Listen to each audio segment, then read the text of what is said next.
Well, tonight on Seahawks Forever, we're going to talk about the Seahawks quarterback situation. I'll get my opportunity to react to the news that Drew Lock has been added to the mix, and now it is a four-headed quarterback room in Seattle.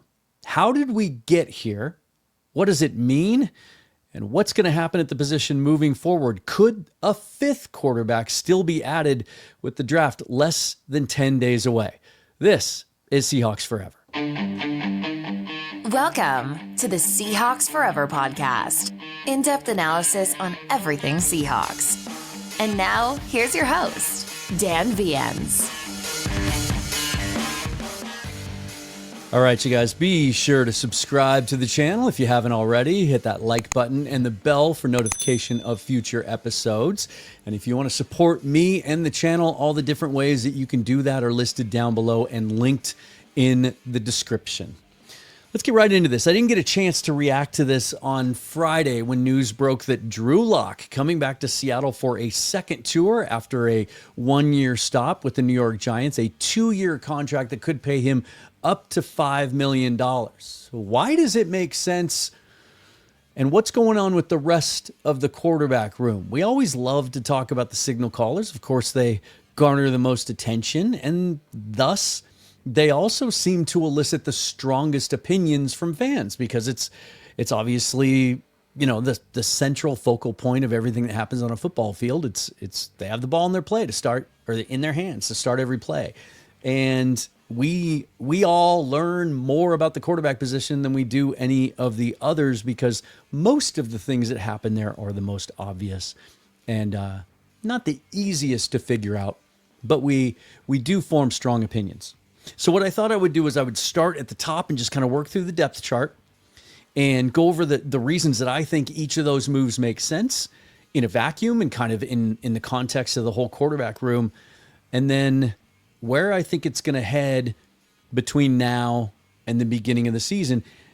And some of the solution, I think some of the eventual outcome is going to be something we haven't quite seen here in Seattle in a very long time, sort of a new path being forged here by John Schneider and Mike McDonald and that staff at the VMAC with the Seahawks. Let's start at the top. Of course, Sam Darnold signed in free agency this year after the trade of Geno Smith to the Raiders. I won't spend a lot of time on this. This has been, hashed and rehashed, including here on this channel by yours truly.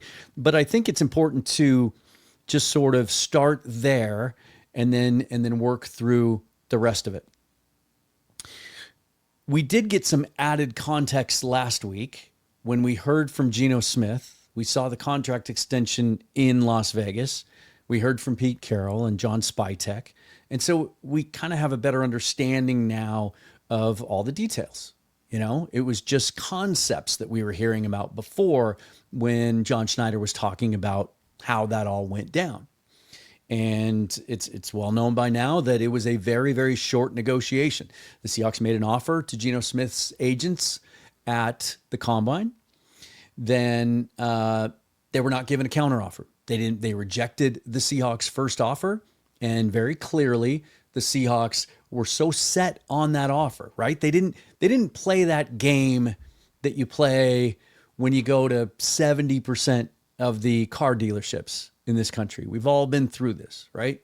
You go to buy a car, you walk in, now more than ever, you have all the information you need. You know exactly what the invoice price of that vehicle you want to buy is. You know exactly what the value of your car is that you're trading in. You know exactly how much you owe on that. You know how much you're willing to pay per month and how much you're willing to put down. And if you're like me, you go in and you lay all that out in the first 5 minutes. You just let them know, look, this is what I'm willing to do.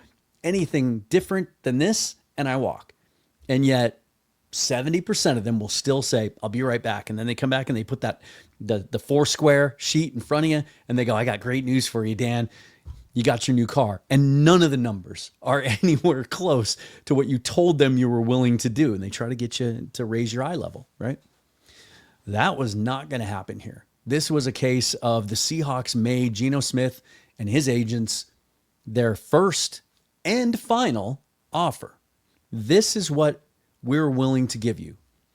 And for all the attention that was paid to the word disrespectful, or disrespected when Geno Smith used it that way. And you know, I've been pretty outspoken here and on Twitter that I think people took that word and ran with it and made it into more than it was, and that Geno spent most of his time at the podium talking about how great his experience in Seattle was and how much respect he had for the organization. That's a unique way of doing things, but it's really the way John Schneider's always operated. If, you know, like it or not, whether you're pro John Schneider or not, he's always been a straight shooter when it comes to players. We've seen cases of him letting players go to free agency and test their market value, knowing exactly what Seattle's willing to pay them, and then they find out they're not worth what they thought they were, and they come back and take the original offer. And then the quick pivot to Sam Darnold as a free agent. The more time that I've had to chew on this and the more information that we've gotten, it is clear to me that the thought process of switching to Sam Darnold, that those wheels started turning well before they made their contract offer to Geno Smith. And in fact, you start connecting dots, maybe their offer to Geno reflected that. Go back to 2021, when it was, you know, reports were starting to come out that the Seahawks were considering trading Russell Wilson. And in fact, there was a report that year that the talks had happened between John Schneider and the general manager, Ryan Poles of the Chicago Bears. Was it Ryan Poles then? Was he in place? Maybe he wasn't. But that there were talks with the Chicago Bears, that a firm offer was made, including players and picks, and that it was rejected. Some say it was Pete Carroll that vetoed it.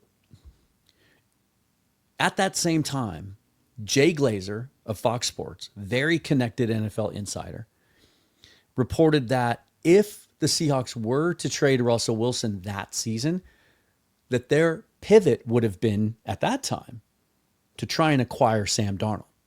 That Pete Carroll, in no small part because of his connections to USC, really liked Sam Darnold. And John Schneider did too. They were on the same page. That's where they would have turned if they had traded Russell Wilson. Unless, you know, depending on where they traded him. If it was the Chicago deal, it would have made sense because there was no quarterback involved in that deal. So it's possible and plausible, and now it kind of looks likely, that they've liked Sam Darnold for a long time. And we've heard multiple instances over the years of John Schneider acquiring a player in trade, a veteran, and then telling us, look, we've liked this player ever since they came out in the draft. We heard that about Sam Howell, who we'll get to in a minute. That those evaluations don't just go away. They don't just shred them and throw them in the trash after the draft is over. They hang on to those because at the end of that player's contract, when they become a free agent, now they have that intel that they gained in the draft, and sometimes visits, 30 visits, and Senior Bowl, and everything else to lean back on their original evaluation. So they clearly have liked Sam Darnold for a long time. Once it became clear that it was highly unlikely that he was going to re-sign in Minnesota, that's when I think the wheels really started to turn. And in fact, played a part in the offer that they gave Geno Smith. Now, they gave him a legitimate offer. It wasn't what Geno wanted, but it was more than they gave him 2 years ago, the 3-year, $75 million deal. So they were willing to bring him back. They wanted all that stuff that they were saying over the last couple of months about he's their guy. That was all true. It's just what they weren't telling you was there was a comma at the end of it. He's our guy, but at a certain number. And they gave him that number up front. But I believe that number was arrived at in part because they knew they had Darnold on deck. So I've said it before. There's risk there, right? What if Sam Darnold was a one-year wonder and he never takes another step and he's not an upgrade over Geno Smith? And Geno Smith goes to the Raiders and kills it, makes Pro Bowls, and they win. There's risk involved there. But we all know the reasons why it did make sense, right? Less money on the cap, 7 years younger, potentially an ascending player who's figured it all out, much like Geno Smith did in 2022. That all makes sense, right? So that's where we are with Sam Darnold. And I believe, I've said this from the day the move was made, and it's where I stand as we now talk about the entire depth chart in that quarterback room. Option number one, they believe that Sam Darnold can be the guy, not a bridge, not a stopgap, not a Band-Aid for a year or two while they figure it out. Their first choice, their preferred result is that he does take another step forward and establishes himself as a franchise quarterback. In which case, we're going to be talking about an extension after the 2026 season, because that 2027 cap hit is substantial enough that, like, if he's established himself in the role by then, well, let's do another deal. So, why bring in Drew Lock? Number of reasons. Again, we know that Schneider has liked him since his draft year, 2019. He said it when he acquired him in the Russell Wilson trade from the Broncos. And there's some reporting out there that the Eagles potentially made an offer for Russell, and it included Jalen Hurts at the time. But part of the reason that Schneider preferred the Broncos deal, and also Russell preferred it, and he had the no trade clause, he was on his list, he was willing to go there. He may not have been willing to go to Philadelphia, we may never know, is that Schneider really liked Locke. And that hasn't changed. The 2-year commitment is significant, and that's another clue as to why this made sense as well. They haven't done that in a very long time. In fact, I didn't go back and check, but I don't think they've done it ever since Schneider and Carroll arrived on the scene. Geno was the backup for years before he became the starter after Russell was traded. It was a series of 1-year deals, and sometimes those deals didn't happen until right before training camp. Like every year, they went into the offseason without a backup quarterback, and they had to turn back to Geno. And then last year, they had to find someone else to back Geno up. And so the 2-year thing tucked that away, up to $5 million. Okay. So this could just be as simple as those 2 points. Schneider likes him, and 2 years, $5 million for a solid veteran quarterback that can come in and win a game for you, as he did for the Seahawks when Geno Smith went down for 2.5 games a couple years ago. That's really cheap, really inexpensive. You know, Andy Dalton, you know, some of these veteran backup quarterbacks, the Joe Flacco's, Jameis Winston, some of those guys, they're signing for $3, $4, $5 million a year. So it's a guy that you like. He's still just 28 years old and cheap terms, right? And I think it was an opportunity to finally get out of the cycle of the 1-year deals. They also think that he can do what he did 2 years ago for them if Darnold were to get hurt. You know, there's going to be, Darnold likes to use his legs sometimes, take off and run. What if, you know, if he goes down? They want to win now. This isn't a rebuild as much as some people want to think that it is, because you move on from Geno Smith, DK Metcalf, Tyler Lockett. It's not. It's a retooling of the offense, but it's not a rebuild. There's a mandate from ownership. We've known this since Pete Carroll was fired. They're not willing to step back. And so if something should happen to Sam Darnold, they wanted someone that they can count on. Which brings us to Sam Howell. I'll get to him after this. If you haven't heard it from me before, well, you probably haven't watched the show for very long, but Doer is my favorite apparel company, and in particular, I love their jeans, and I just found out in the last couple of days that so does my girlfriend. I'll just leave it at that.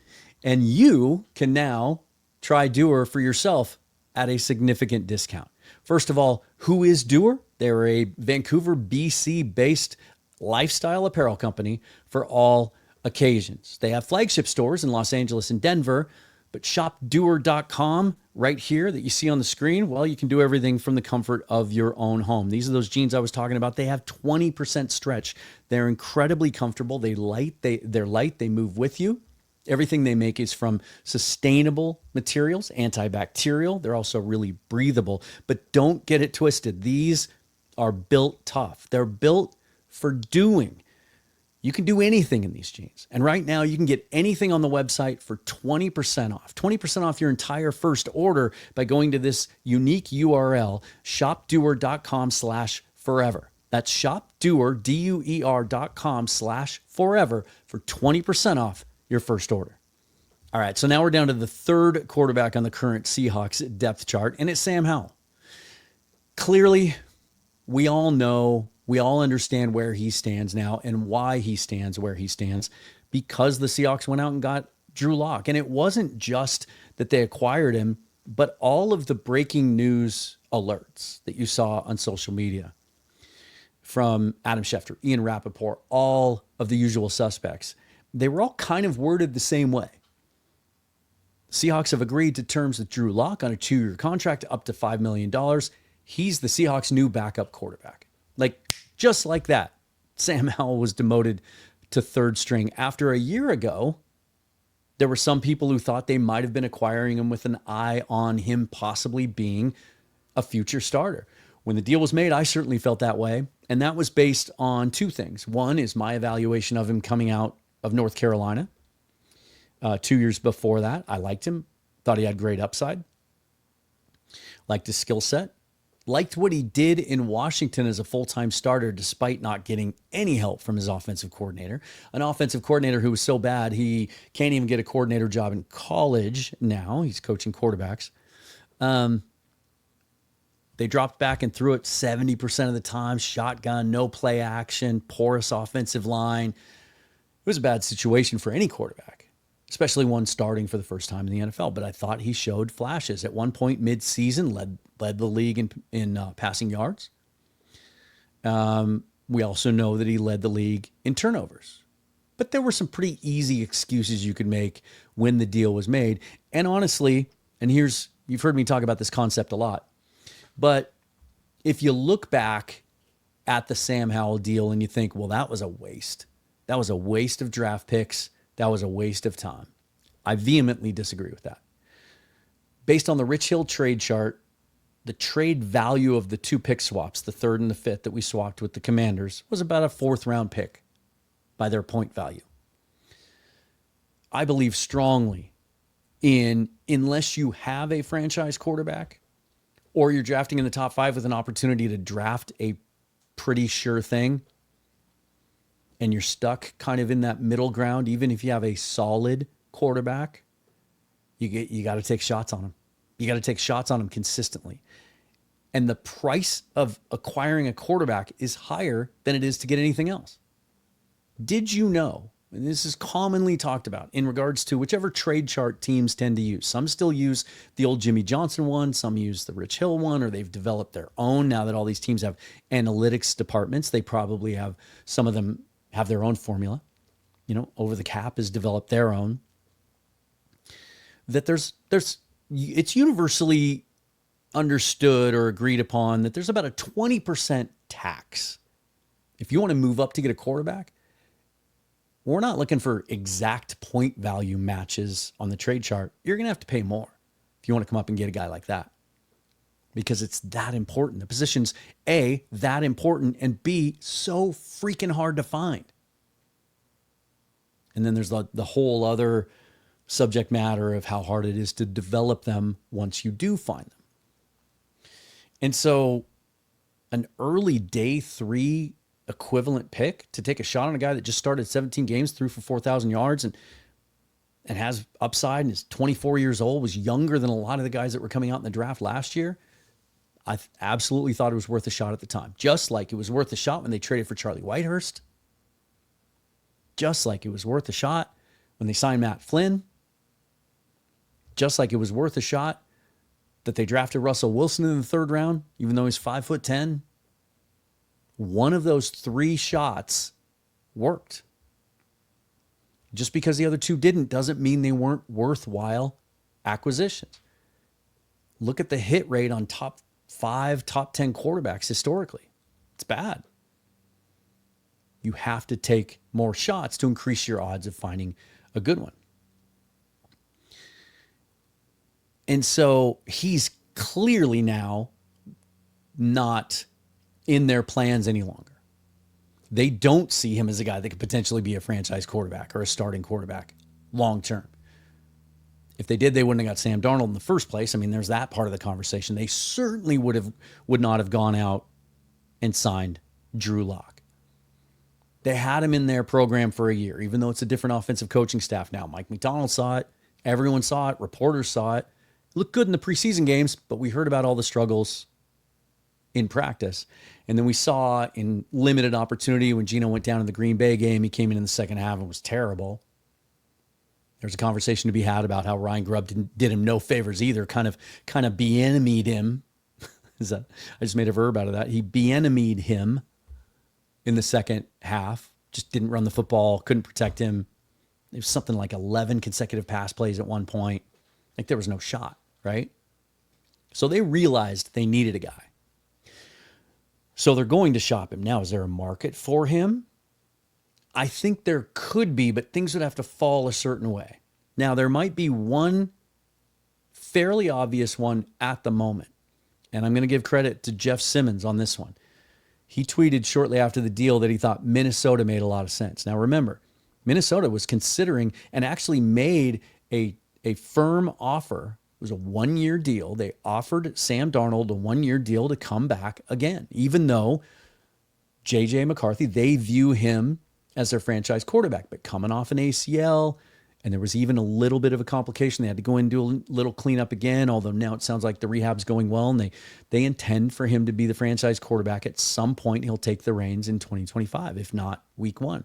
But they wanted to protect themselves because they're a team built to win, and they went out aggressively in free agency and added because they're in win now mode, even though they have a young quarterback. They want to take advantage of that rookie quarterback contract. So they made an offer to Sam Darnold. They made an offer to Daniel Jones. He chose to go to Indianapolis because there was a much easier path, a much more realistic path to being the starter there with the struggles that Anthony Richardson has had.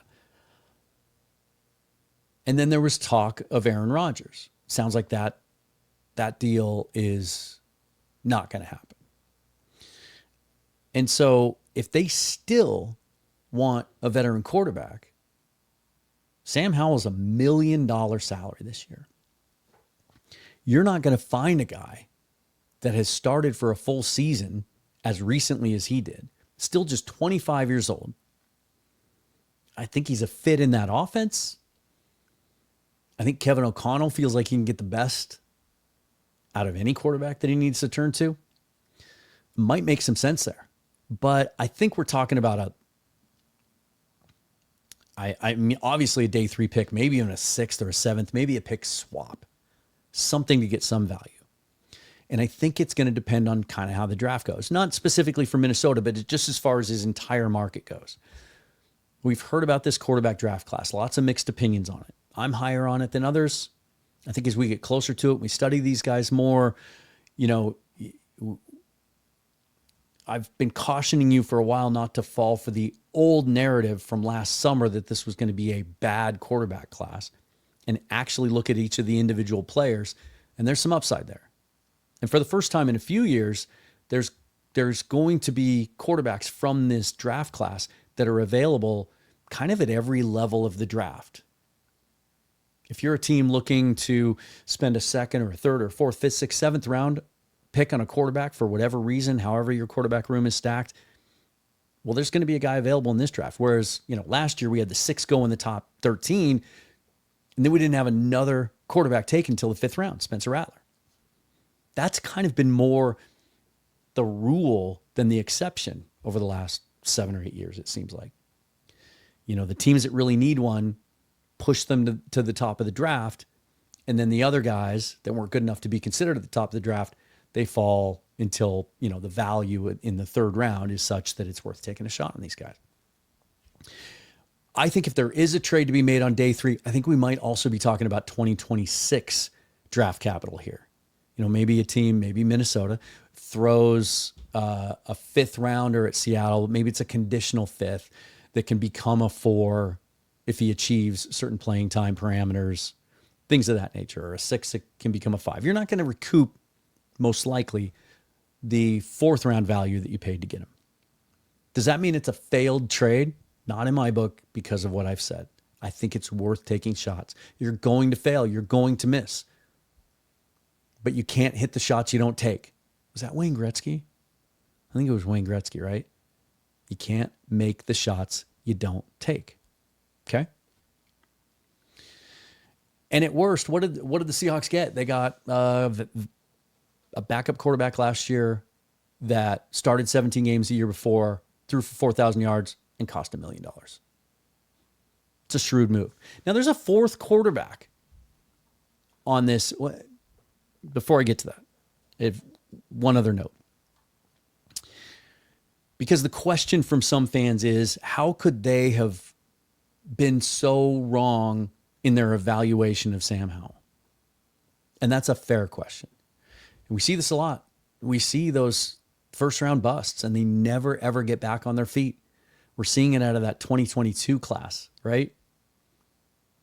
The Trey Lance, Desmond Ridder, Malik Willis, Matt Corral, that whole class. Those guys, most of them got opportunities early in their career. They didn't make the most of them, and then they never got a chance again.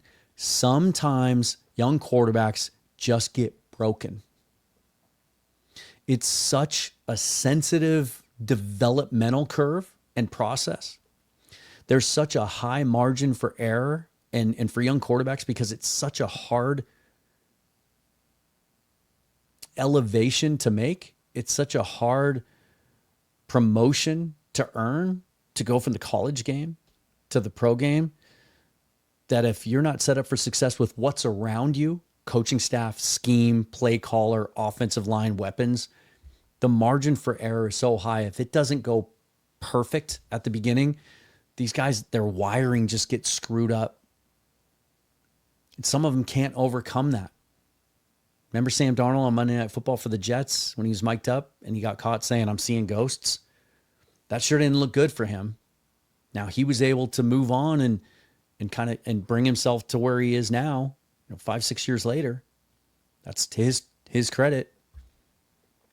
It fails more often than it succeeds, and that may have happened with Sam Howell. It may also be, and we'll know this in a couple of years perhaps, that he just wasn't a fit for the Ryan Grubb scheme or the way Ryan Grubb was coaching him.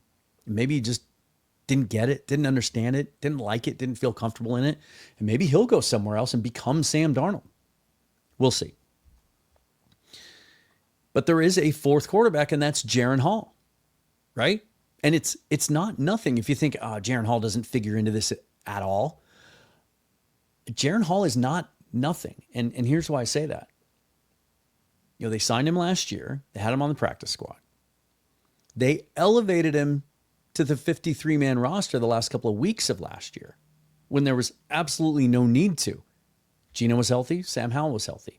It was to reward him, and it was part of the deal in signing him, which indicates that there was competition for his services. And so they had to sweeten the deal a little bit. They do this sometimes with practice squad players. Like, we'll elevate you for at least 1 week, 2 weeks, or by a certain point at the end of the year. And that way you're making the prorated NFL minimum instead of just your practice squad salary. And so now, as you go into the draft and you ask the question, will they take a guy? Should they take a guy? Personally, me, after signing Drew Lock, I don't want them to. There's quarterbacks I really like in this class. And if they take one of the guys that I like at a certain spot in the draft, I'll be okay with it because it means that they believe in him too. And it would be like the ultimate example of what I'm talking about, of taking shots, where now you've layered it with Sam Darnold, 27-year-old Sam Darnold, 28-year-old Drew Lock, and you're going to draft a guy? Okay. That means you're trying to give yourself more bites at the apple. You're trying to increase your odds. There's a better chance that one of three is going to become a guy for you than one of two.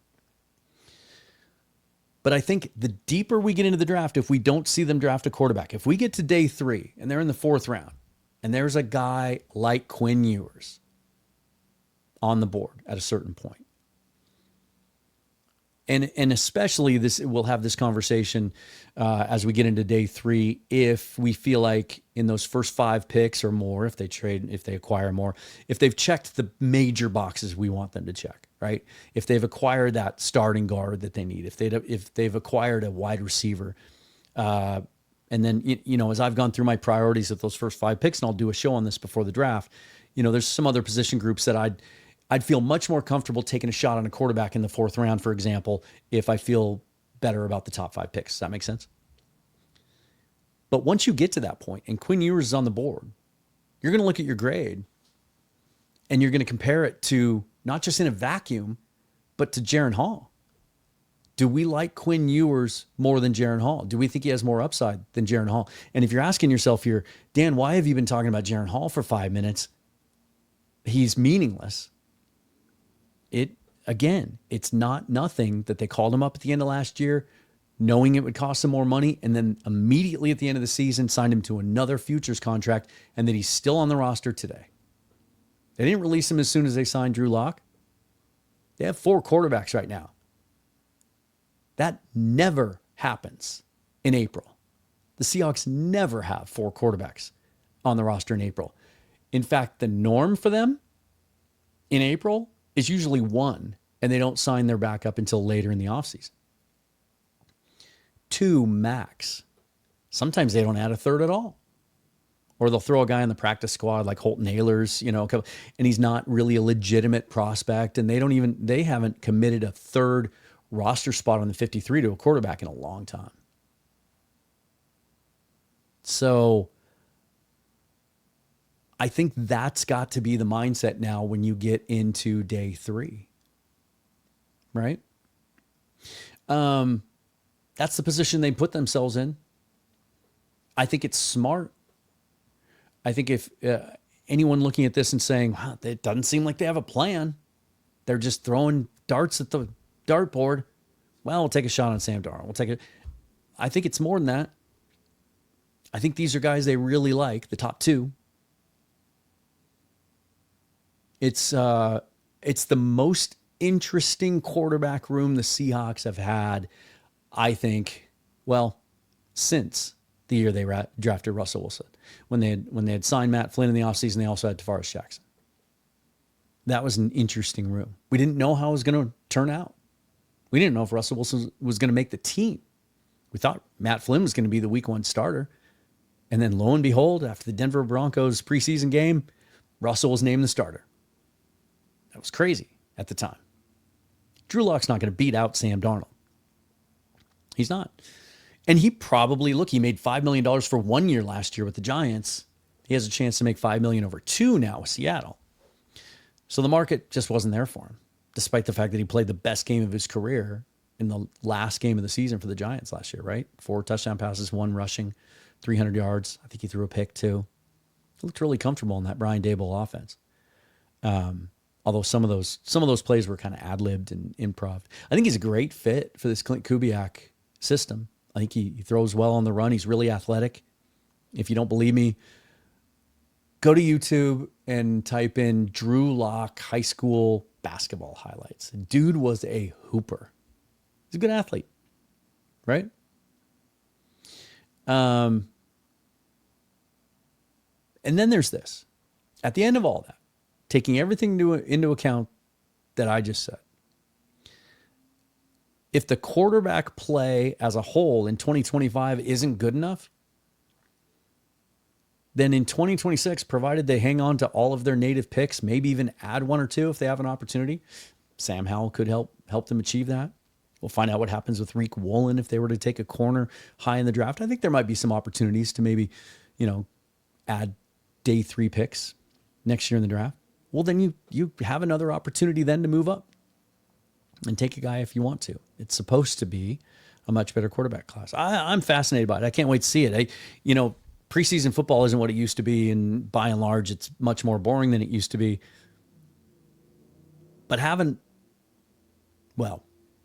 if all 4 of these guys are on the roster in the preseason, then it'll be really interesting. Darnold's not going to get a lot of series, just like Geno Smith didn't the last couple of preseasons. But man, it'll be fun to see Drew again out there slinging it in Clint Kubiak's system. It'd be fun to see what Jaren Hall has after a year with the organization and in a system that's familiar to him, because it's not all that unlike what he saw in Minnesota under Kevin O'Connell. But at the end of the day, I do think we're going to see something different this fall than we've seen in a long, long time in Seattle. And I think no matter what happens, I think they commit 3 roster spots to a quarterback. I think Sam Howell, and worst case scenario, if you can't find a market in the draft or shortly thereafter for Sam Howell, you bring him to camp. He hardly counts a thing towards your salary cap. Shoot, he barely qualifies for top 51 status against the cap right now. So bring him to camp. If you can't find a trade partner now, wait for a team to get to camp and realize they don't have enough. Cleveland Browns, perhaps. Or they have an injury and they need a guy. Sam Howell might be one of the first places that teams like that would turn. And John Schneider might be one of the first phone calls that they make. So yeah, I think it's really interesting. And I think they've done as good of a job handling that position as they could this offseason without Geno Smith being on the roster. I can't imagine that they could have done any better. There were no top 10 quarterbacks available in trade this year. Geno was the best quarterback traded. And there wasn't anything else in free agency. Not a Justin Fields fan. Think the Jets grossly overpaid for him. So, and if you like Justin Fields, well, you can just draft Jalen Milroe. I can't wait.